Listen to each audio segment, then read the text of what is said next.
Welcome back. And as we mentioned earlier this morning, former U.S. Senator Tim Johnson has died.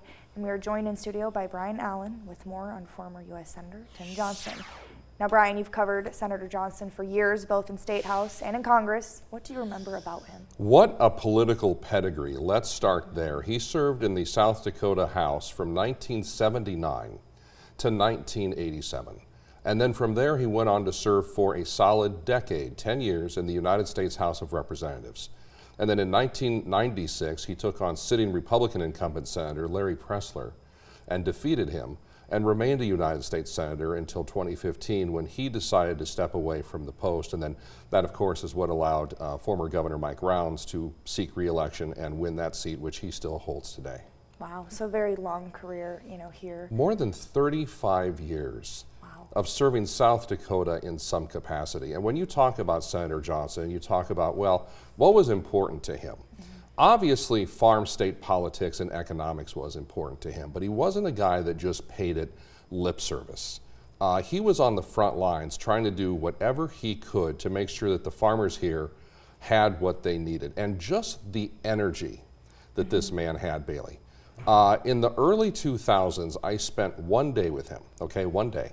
We started that day in Groton, talking to farmers about the drought that was underway at that time.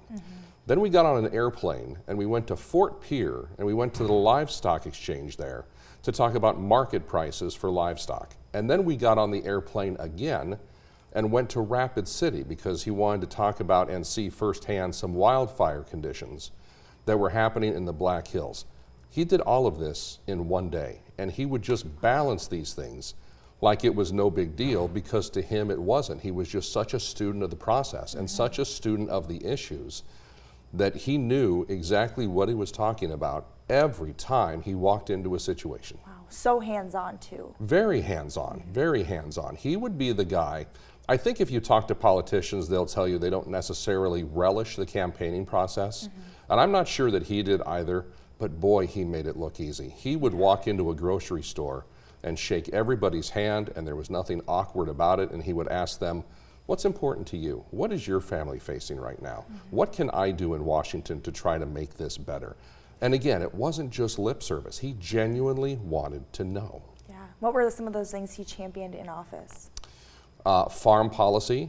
I also wanted to make sure to mention this. You know the Lewis and Clark Regional Water System that brings water to 24 at least communities in our immediate area, including Sioux Falls. Lewis and Clark Regional Water would not have happened to the extent that it did without Tim Johnson, because he understood clearly that not only for rural communities to grow, but also larger communities like Sioux Falls, they needed a steady supply of water to support the residents and also any business that might want to come to town. One of the first things they'll ask is, what is your water situation? Lewis and Clark Regional Water would not have the extent of funding that it did without Tim Johnson in Washington saying, this is important, gang, and this is why. Wow, such a lasting impact. Yeah, you can see Tim Johnson's footprint all throughout South Dakota to this day. It's especially more meaningful, obviously, on a day like today. Wow, well, thank you for being here, Brian, and talking a little bit about his legacy. Thank you, Bailey.